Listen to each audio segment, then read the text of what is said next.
By the time the season ends, the lake barely remembers people. The air turns thin and cold, the rain steady, and the sound of water carries farther than it should. I was the last ranger assigned to close up. Just 1 week to lock up the boat shed, pull down the warning signs, and record final water readings before the first freeze. It's quiet work, and I don't mind quiet. The campground was empty except for a single fisherman, Mr. Howard, a local who came every fall and always left a little later than he should. The lake talks this time of year, he told me once, reeling in slow. You just have to stay long enough to hear it answer back. I smiled like I always do when someone gives the woods personality.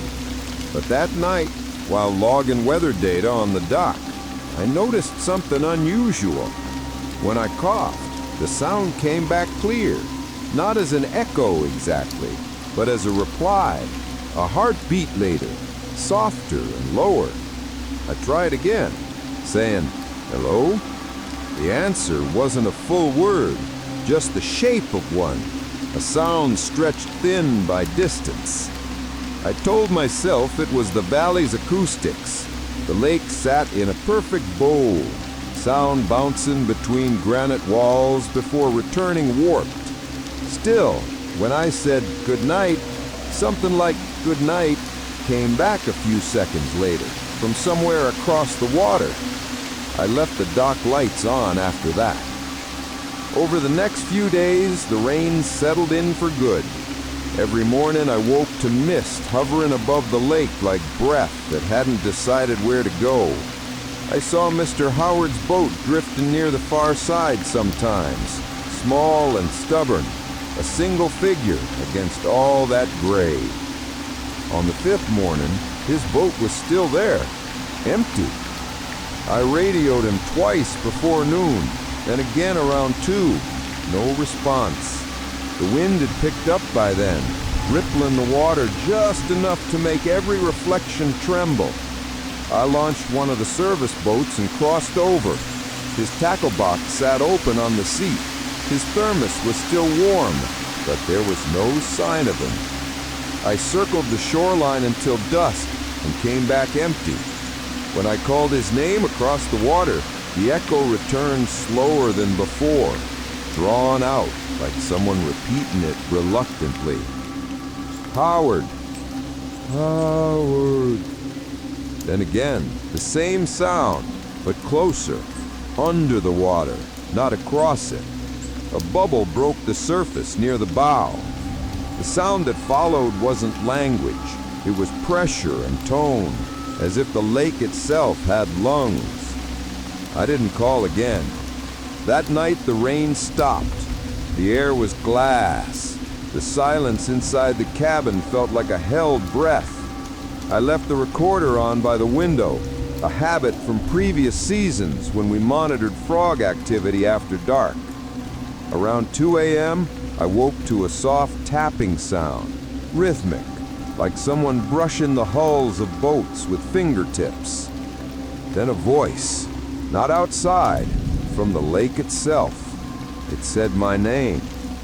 I sat up, heart thudding against my ribs. The voice came again, clearer this time. Carter. I didn't move.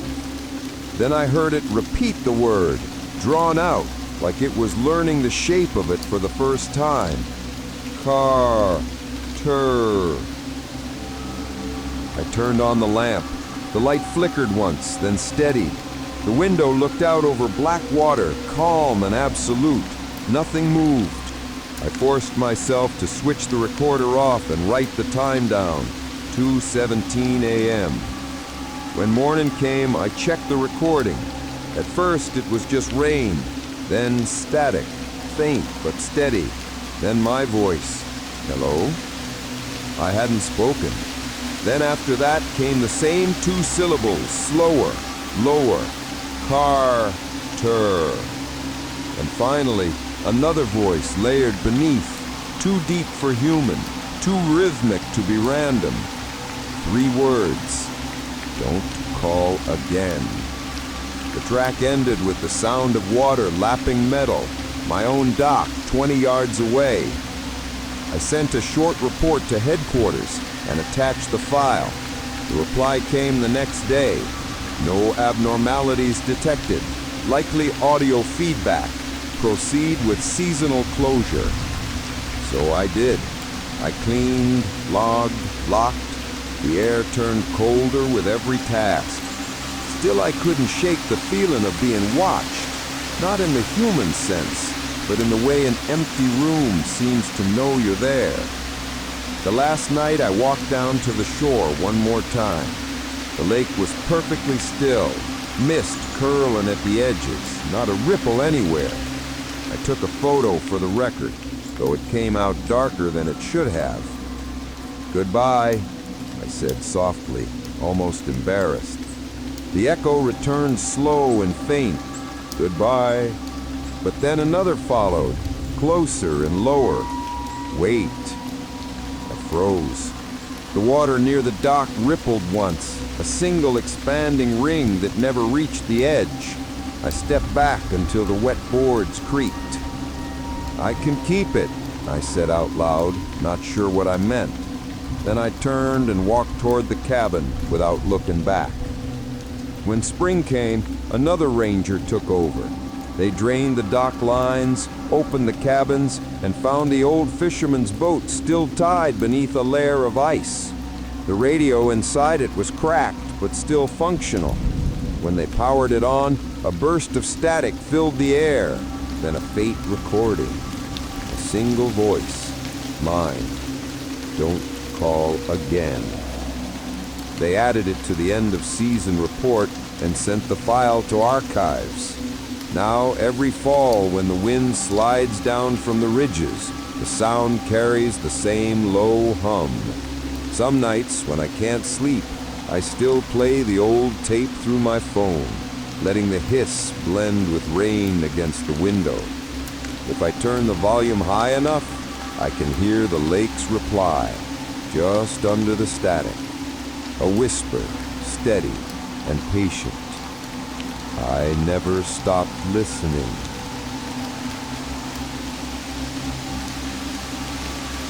The road past the ranger station curves downhill for about 2 miles before crossing the river. Most days it's barely a stream, slow, green, and quiet. But after heavy rain, it spreads out wide and mirrors the trees so perfectly that you can't tell where the forest ends and the reflection begins. That's where the old wooden bridge sits, built before my time, repaired too many times to count. Locals call it the bridge that never dries. It doesn't matter if it's been sunny for a week or the air's dry enough to crack your lips. The boards stay slick, the railing damp, beads of water clinging to the bolts like sweat. I used to joke it was the forest's way of keeping the place honest. Round here, things stay the way they want to, not the way we think they should. My job that month was to monitor flood levels. A series of small storms had hit the range and the rivers were rising unevenly. Each evening, I drove out to check markers, snap photos, and log water flow. Most bridges in the area dried in hours. This one glistened like it had rained every second of its life. One night, just before closing the report, I stopped at the bridge again. The rain had ended hours earlier, but the air still held that post-storm heaviness, full of wet pine and ozone. The headlights caught a fine mist hanging over the planks. I stepped out, boots sinking slightly on the slick wood. My flashlight beam danced over the surface, tiny droplets falling from nowhere, tapping like slow applause. I crouched to touch the wood. It was cold, soaked through as if it had just been pulled from a river. The sound came from beneath, soft, steady, like water dripping on the metal. I leaned over the railing. The river below was calm, dark, barely moving, but I could hear it. Drip, drip, drip, perfectly even, perfectly timed. When I shone my light down, the surface caught it like glass. My reflection stared back. Wet hair, yellow coat, flashlight beam cutting across my own face. But something was wrong. The reflection was still dripping long after I'd stopped moving. Tiny drops slid from its sleeves into the water. Then it blinked. Just once. Slow. The beam slipped from my hand and clattered against the rail. I froze, breath shallow, counting the seconds until the reflection faded. But it didn't. It just stared back, water streaming down its face, until a gust of wind rippled the river and erased it. I retrieved the flashlight, wrote "possible optical illusion from surface tension" in my notebook, and left it at that. A few nights later at the station, I mentioned it to Alvarez, the senior ranger. He smiled faintly, the way people do when they've already decided not to believe or to believe too much. You've heard the stories? About what? That bridge. Used to be another one before it, washed out back in the 50s. Guy went through in a flash flood and never found it. Every time they rebuilt, the wood stayed wet. Guess he's still keeping it. I laughed, but it came out thinner than I wanted. You're saying ghosts maintain humidity? He shrugged. You'll see. That bridge drinks the river. Doesn't matter which way the rain falls. The next big storm rolled in a week later. Hard rain for 12 hours straight. The kind that hums against your roof until it becomes background music. The river rose 6 inches overnight, and I got the alert at dawn. Check bridge integrity ASAP. By the time I arrived, the rain had stopped. The sky was that washed out color right after a storm. Not bright, just blank. The bridge stood solid, but the boards gleamed dark, each one sweating water. As I walked across, I realized something strange. Rain had stopped everywhere, except on the bridge. Droplets still fell steadily, tapping on the wood, running down the posts, pattering against my boots. I looked up. The sky above was clear. No clouds, no mist. Then I heard the dripping beneath again, louder this time. I leaned over the railing, flashlight ready. The reflection looked sharper now, clearer, my face lit from below. The water beneath me wasn't calm anymore. It pulsed faintly, as though each drop hitting the bridge above caused a ripple below in perfect time. Drip, ripple, drip, ripple. Each ring spread wider, crossing others in impossible patterns until the whole surface shimmered. Then through the pattern, I saw movement. Something under the reflection, not in it. A darker shape, inverted, like a figure standing under the water, watching from the opposite side of the mirror. I stepped back, heart thudding in my throat. The shape rose slowly, aligning with my own reflection until both faces met at the center of the water. I couldn't see features, only the impression of eyes, mouth, and shoulders, upside down, as if gravity forgot which way to pull. The shape tilted its head. Water streamed upward toward it from the river's surface. Then the sound changed. The steady dripping reversed. Drops were falling up, climbing back toward the bridge. I ran. By the time I reached the truck, my coat was dry. The rain had truly stopped now. Even the bridge looked still in the mirror behind me. The report I filed that evening was bland. Structure intact, water levels receding, no hazard. But when I opened my field log later, I found a line written in my own handwriting, but darker, pressed deep into the paper. The bridge dried, but the river didn't stop falling. The pen was still in my pocket. I didn't go back after that. The maintenance crew replaced the railing that month, and newer rangers now joke about the humidity bridge like I used to. But on quiet days, when I drive nearby, I still glance at it through the trees. The boards always glisten just enough to catch the light. Not soaked, not dry, just waiting for weather that isn't there. And sometimes, if the wind dies completely, I can hear a slow, steady dripping sound from nowhere, falling into water that should have stopped moving long ago. The reservoir was always quietest before a storm. That morning the surface looked like glass, pale gray under a low ceiling of cloud. The kind of stillness that makes you whisper without knowing why. Our crew was on the last round of the season, running maintenance checks on the intake gates before winter shut the site down. We'd been working this lake for 3 years, though lake was the polite word. It was a reservoir, man-made, deep and heavy, built after the old town of Farnell was flooded in the 60s.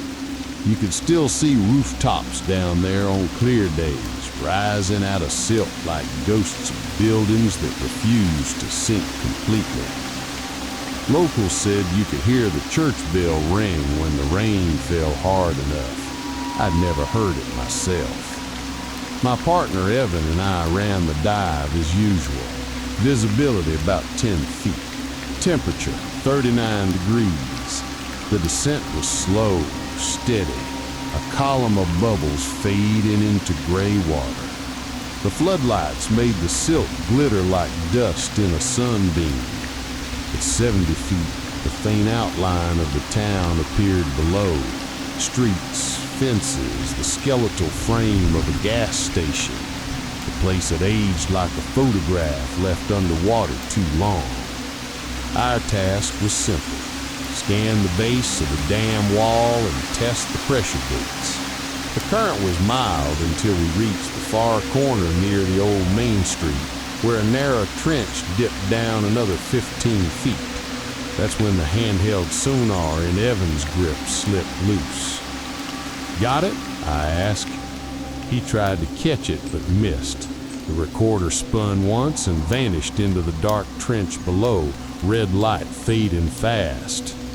We looked at each other through our faceplates, that tiny helpless shrug that means we'll deal with it later.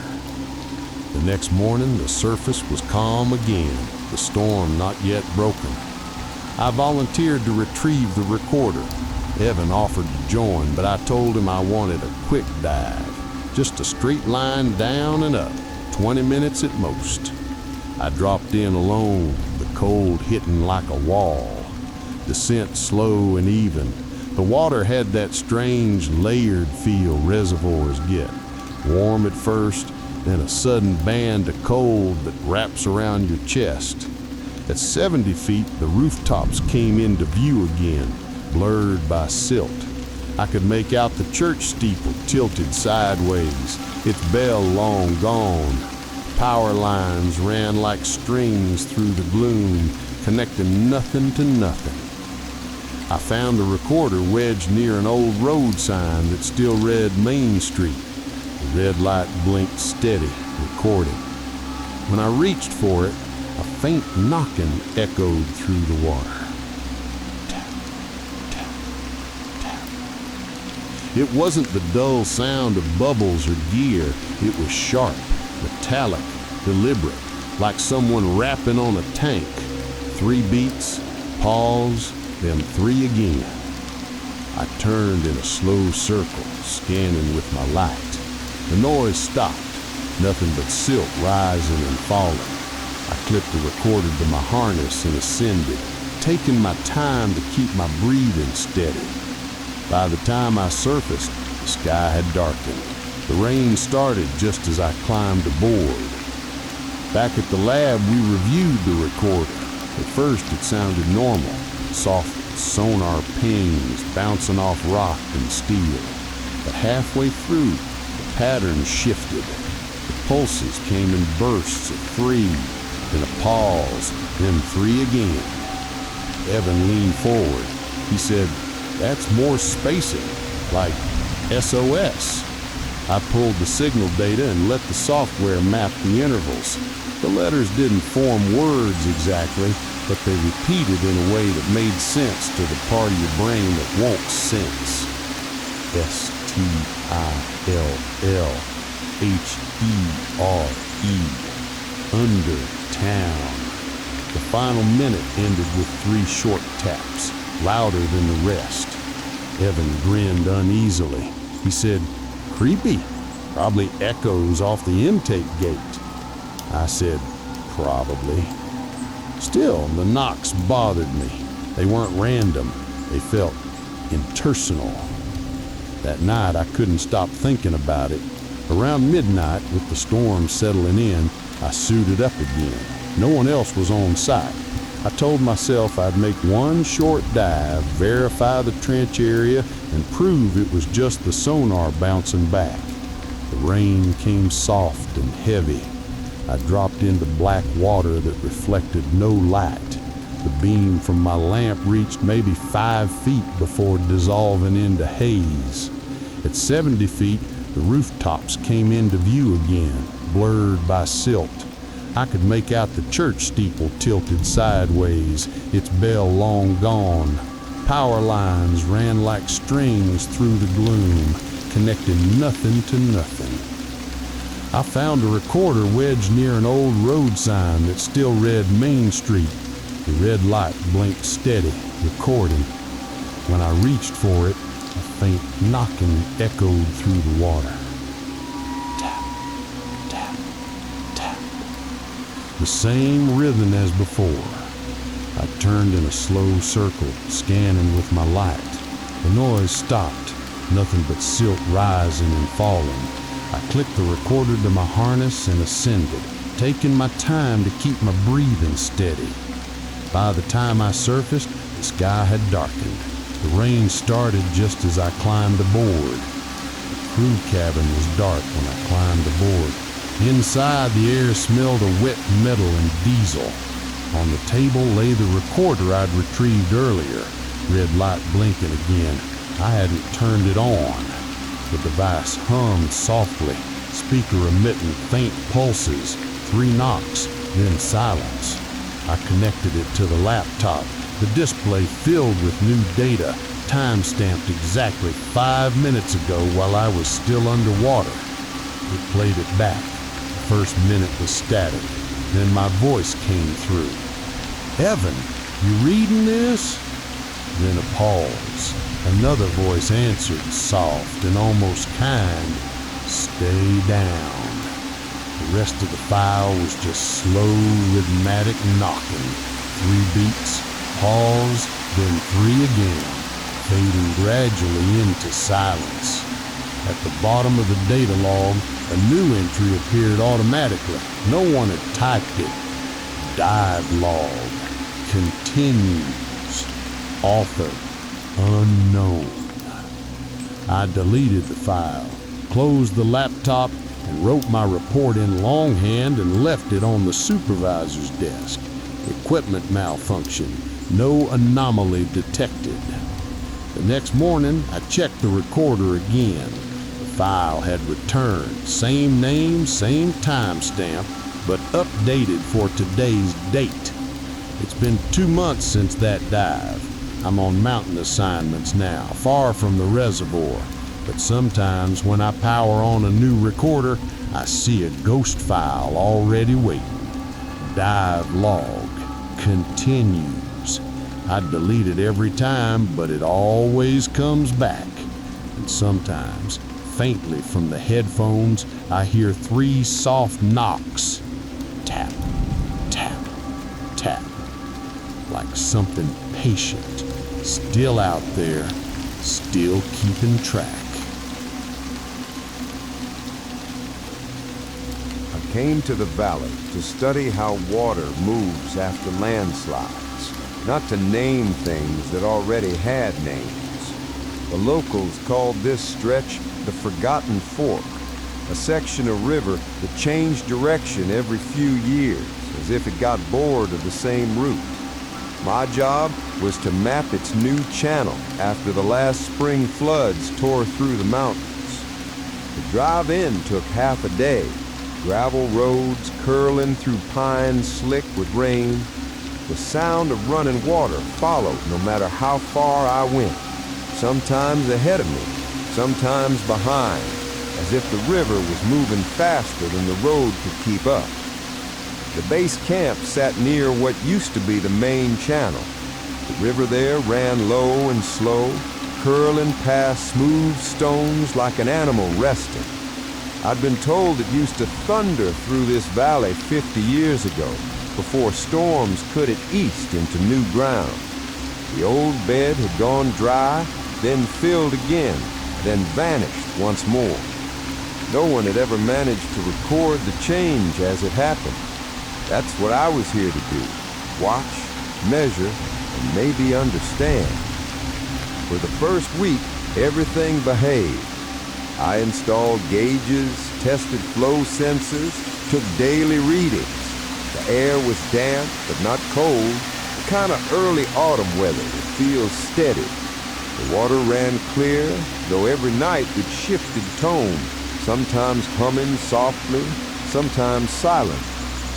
I began noticing small inconsistencies. The marker stake I'd placed one afternoon would stand in dry mud the next morning, as if the water had retreated during the night. Then by dusk, it would be underwater again. I double-checked the data, thinking my instruments were failing, but everything else stayed constant. Rainfall, temperature, even wind. Only the river changed. On the third morning, I found one branch completely gone. The narrow stream I'd measured yesterday, barely knee-deep, had vanished overnight. The stones were dry, the air still. I crouched, touching the mud. It was warm, faintly metallic. That night, the trapper who camped near the ridge stopped by my tent. A quiet man in a coat that looked older than I was. He said, "You're charting the fork," not asking. I nodded. He poked at the fire. "You won't catch it right. It forgets." I smiled politely. "Erosion's unpredictable, sure, but it follows terrain." He shook his head. "Not that kind of forgetting. It stops knowing where to go. Some nights it runs backwards." I laughed, soft, trying not to sound rude. "Rivers can't run uphill." The trapper looked at the flames. He said, "Neither can time." A few days later, heavy rain rolled in. Not a storm, just constant weather, the kind that eats the hours quietly. I spent most of it inside the tent, reviewing maps. I found something odd on the oldest survey copy from 1936. The river was drawn miles west of its current channel. Another map from 1952 showed it further north. By 1970, it had jumped east. The lines weren't gradual, they were leaps, whole reroutings, as if the valley had been erased and redrawn. On the oldest map, in faint pencil, someone had written a note beside the current bend. "Flows by memory, not by gravity." I copied it into my field journal. The handwriting was small, deliberate, like someone wanted it noticed only after you'd been looking long enough. 2 nights later, my instruments failed. The sensors all went blank around midnight. No readings, no power loss, just blank screens. I stepped outside into fog and rain. The sound of running water was gone. The riverbed, when I reached it, was dry. I followed it downstream, my headlamp painting narrow light along the cracked mud. The air smelled like copper and rain. I kept walking, thinking I'd find the flow somewhere ahead, Maybe the floodgates upstream had closed, but instead, the noise returned behind me. I turned. A faint roar echoed from the slope to my right, uphill. I climbed through the trees until I saw it. Water cutting a brand new path between the roots, flowing calmly up the incline. It wasn't rushing or forced. It moved like silk over glass, smooth and purposeful, finding its way where it shouldn't have any. My compass needle spun slowly, refusing to settle. For a long minute, I just watched, the current sliding upward through pine shadows, vanishing around a bend where no channel had existed hours ago. The sound it made wasn't rushing, but whispering, like low speech behind a wall. It wasn't language exactly, just rhythm, the cadence of a thing remembering how to move. When the rain thickened, I turned back to camp. My boots made no prints in the mud. By dawn, the river was back in its usual place, calm, normal, like it had always been there. I checked the hill. The slope was dry. No mud, no erosion, no sign it had ever flowed that way. The gauges were working again, but the data logs were strange. Blank columns filled with one repeated phrase in the metadata field. Name? None. I deleted them, re-entered the files manually, and packed up to leave. On the drive out, the road followed the river for a few miles. It looked perfectly ordinary, running north, clean and shallow, sunlight touching the ripples. But at one bend, I noticed the reflection. The trees along the opposite bank swayed backward, as if their reflection in the water remembered when the real forest had forgotten. I didn't stop. Back at headquarters, I submitted the report. River shows atypical channel migration. Recommend monitoring for erosion and subsurface flow. Avoid personifying. It's the last line that bothers me now. I don't remember typing it, but it's in my document, in my tone, as if someone else wrote it while borrowing my rhythm. Sometimes I dream about the valley, always the same sequence. I'm standing where the river used to be. The bed is empty, cracked and silver under moonlight. When I walk forward, I hear a faint rushing sound. Then from behind, water rises slowly, moving uphill, wrapping around my boots, cool and deliberate. It doesn't drown me, it just flows past, continuing upward toward the ridge, whispering against my legs like it's tracing the path of a memory it almost forgot. And just before I wake, I hear a voice, not a word, but the shape of one, drawn in the sound of moving water. By October, the causeway across the reservoir always disappears. The locals know it, the maps note it, and the ranger logs mark the same routine every year. Close the gates, post the signs, and wait for spring. It's a simple road, about 2 miles of asphalt built across the narrowest part of the valley before the dam went up. When the water level rises in fall, the middle section floods until the whole thing becomes a shallow, glassy corridor running under the surface. In the right light, you can still see the yellow center line shining faintly below, like something remembering its purpose. I was the night duty ranger that season, assigned to check the gates and patrol for anyone ignoring the road closed flooded signs. Mostly it was kids, fishermen, people chasing ghost stories. The locals had one in particular, about the phantom headlights that crossed the drowned road after heavy rain. They said if you saw them, you'd hear tires thumping along the joints in the pavement, one every 3 seconds, long after the cars had been gone for decades. I didn't believe it, of course, But that's the kind of story that keeps people from trespassing. So in a way, it helped. The rain started early that year. On my third night of patrol, the reservoir had already risen high enough to swallow the lowest half mile. The guardrails looked like silver ribs poking from black water. I parked near the western gate, rain drumming on the roof, and logged the level reading. The flashlight beam made short work of the fog, bouncing off the wet signs and the sheen of the asphalt vanishing under ripples. Then I saw lights across the water. 2 of them, low and white, spaced like headlights. They moved slowly, tracing the old center line, perfectly steady. The sight hit me so strangely that my first thought was someone missed the barricade. But the bridge beyond was already 6 feet deep. No car could get that far. The lights kept moving, half a mile out, then stopped mid-span, hanging there in the mist. The rain softened to a whisper, and I swear I heard it.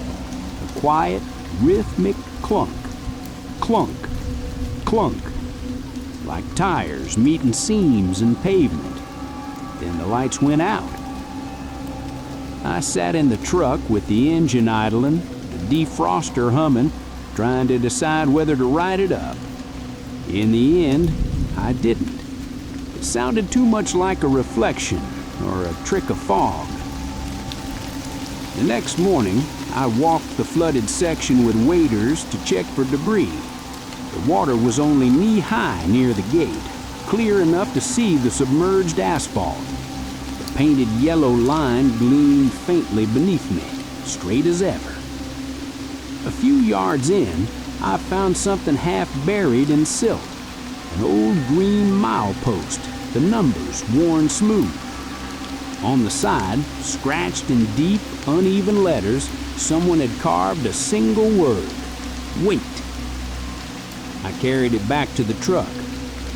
That afternoon, I stopped at a small store in the nearest town. The woman at the counter saw the post in the back seat and said, "You're from the reservoir, aren't you?" "Yeah," I said. "You know anything about that old road?" She smiled the way people do when deciding how much truth to give. "My brother drove that bus in '79. Storm caught him halfway across. He said the road went soft, like driving on wet bread. Everyone got out fine, though. They found the bus empty the next day, parked neat as you please in the middle, doors open. They drained the lake after that season, and the bus was gone." "Gone?" "Just gone," she said. "They built the new gates, called it fixed, but sometimes it remembers." That night, the storm came back heavier than before. Wind, rain, rolling thunder that made the water pulse like breathing. Around midnight, I returned to the western gate for a quick check. The headlights reappeared.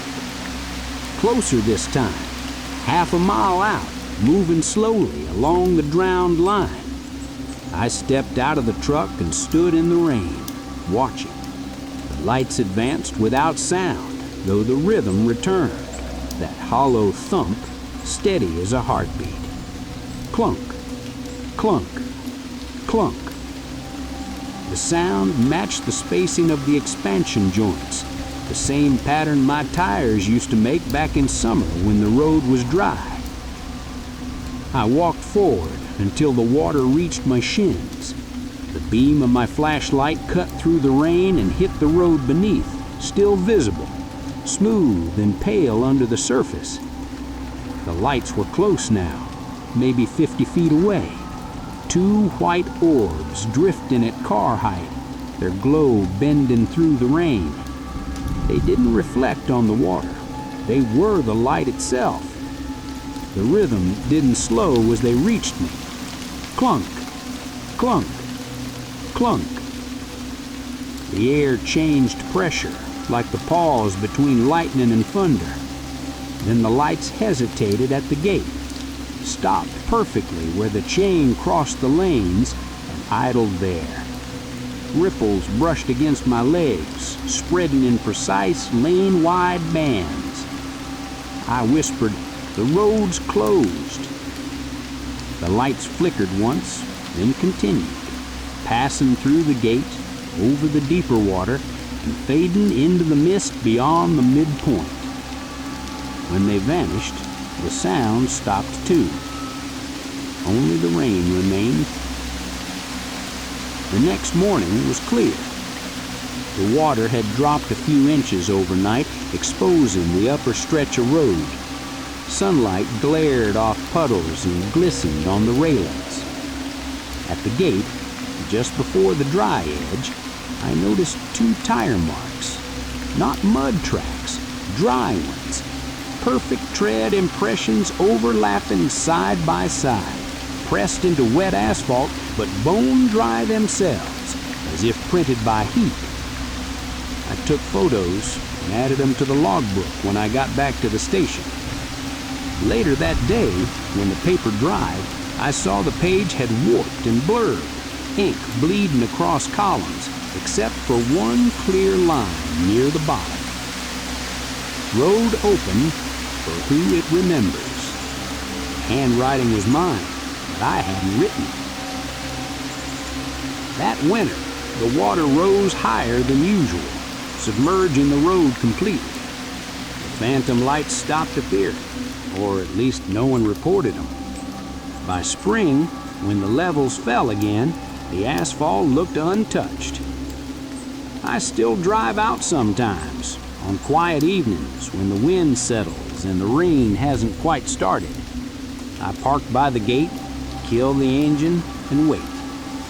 The sound always returns first. Soft, careful, like rubber on wet joints, miles away and drawing closer. Then faint white light blooms over the water, steady and slow, following the path of a road that still believes it's there. I don't step out anymore. I just sit and watch, letting the reflection slide across the windshield until the lights reach the place where the gate would have been. Then I nod once, a habit I can't explain. Because sometimes you get the feeling that the land remembers you too. When the drowned road starts its quiet crossing through rain and thunder, the least you can do is let it pass and not remind it that it's gone.